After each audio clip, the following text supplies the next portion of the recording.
আসসালামু আলাইকুম রহমতুল্লাহ নাহমাদুহু ওয়া নুসাল্লি আলা রাসূলিহিল কারীম আম্মা বাদ। হযরত সুলাইমান আলাইহিস সালাম ও হুদহুদ পাখির রহস্যময় ঘটনা। একজন নবী যার রাজত্ব ছিল মানুষের ওপরে, জিনদের ওপরে, এমনকি পশু পাখির ওপরেও। কিন্তু হঠাৎ একদিন একটি ছোট্ট পাখি হারিয়ে গেল এবং সেই হারিয়ে যাওয়া পাখির মাধ্যমে প্রকাশ পেল এক মহাসত্য।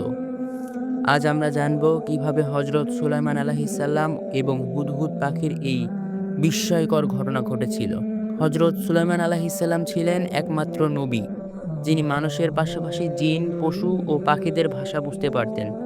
আল্লাহ তাকে এমন এক শক্তি দিয়েছিলেন যা এই পৃথিবীর আর কোনো বাদশাহের কাছে ছিল না। তার রাজত্ব ছিল অদ্বিতীয়। তার সেনাবাহিনীতে ছিল মানুষ, জিন, এমনকি পশু পাখি।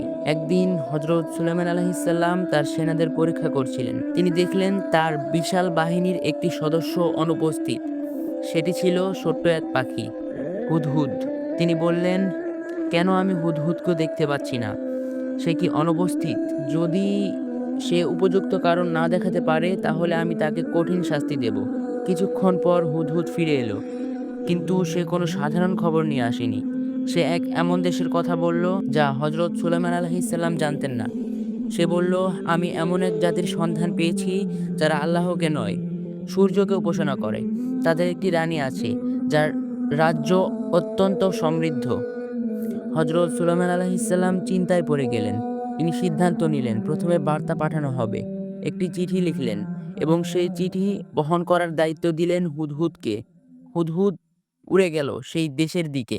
রানী বিলকিস তার সভাসদদের ডেকে বললেন, এই চিঠি এক শক্তিশালী রাজা পাঠিয়েছেন। তিনি আমাদের ইসলামের দিকে আহ্বান করেছেন। আমরা কি করব? কেউ বলল যুদ্ধ করতে, কেউ বলল আত্মসমর্পণ করতে। কিন্তু রানী বিলকিস এক চতুর পরিকল্পনা করলেন। তিনি উপহার পাঠানোর সিদ্ধান্ত নিলেন।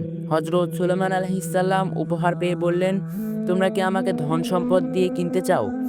আমি যা পেয়েছি তা আল্লাহর দেওয়া, আমি এটি গ্রহণ করব না। এবং তিনি সিদ্ধান্ত নিলেন রানী বিলকিসকে নিজের দরবারে আনবেন। হজরত সুলাইমান আলাইহিসসালাম বললেন, কে আমার কাছে রানী বিলকিসের সিংহাসন নিয়ে আসতে পারবে? এক শক্তিশালী জিন বলল, আমি তোমার চোখের পলক ফেরার আগেই সেটি এনে দেব।